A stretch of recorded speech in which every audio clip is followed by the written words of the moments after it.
नमस्कार, मी स्वप्नील भावे. मी सुबोध जोशी. तुम्ही विचार करत असाल की 9 झकासचा व्हॅलेंटाईन्स डे स्पेशल एपिसोड सुरू आहे आणि त्या एपिसोड मध्ये आम्ही दोघे काय करतोय? Happy valentines. Happy valentines day मेरी जान. पण कसं आहे, व्हॅलेंटाईन म्हणजे फक्त काही गर्लफ्रेंड आणि बॉयफ्रेंड नाही, किंवा नवरा आणि बायको नाही, किंवा प्रियकर आणि प्रियसी. हा माझा बॉयफ्रेंडच आहे. आणि हा माझा बॉयफ्रेंडच आहे, म्हणजे because he is a boy and is my friend. आणि हा पण मुलगा आहे आणि तो माझा मित्र आहे. कमाल. Mind blowing. तर तुम्हाला सगळ्यांना व्हॅलेंटाईन्स डेच्या हार्दिक हार्दिक शुभेच्छा. आणि तुम्हाला योगायोग माहिती आहे का की व्हॅलेंटाईन्स वीक सुरू आहे आणि आमचा चित्रपट पण रिलीज झालाय, फुगे.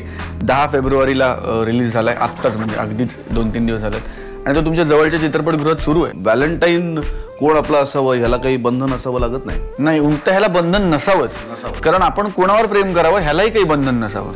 आणि म्हणजे आई आणि मुलगा पण व्हॅलेंटाईन आहेत, बाप आणि मुलगी व्हॅलेंटाईन आहेत, 2 सख्ख्या बहिणी व्हॅलेंटाईन आहेत. तुला आठवतं आपल्या सेटवरची 2 मांजरं पण आपली व्हॅलेंटाईन होते. ऍब्सोल्युटली. आम्ही नाव प्रार्थना आणि एकीचं नाव होतं नीता, ज्यांचे चित्रपटात गेस्ट अपीअरन्सेस आहेत. ज्यांचे गेस्ट अपीअरन्स. ऍब्सोल्युटली. म्यावच्या पलीकडे कुठलाही डायलॉग नाही. वा वा वा, क्या बात.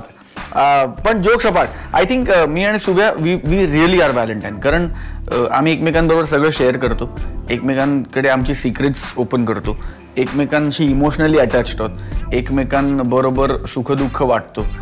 ऑनस्क्रीनच नाही तर ऑफस्क्रीन पण एकमेकांचे हितचिंतक होत, एकमेकांचं भलं व्हावं म्हणून नेहमी प्रयत्न करत असतो. मला असं वाटतं की प्रेम करणारी माणसं ह्यापेक्षा वेगळं काय करतात.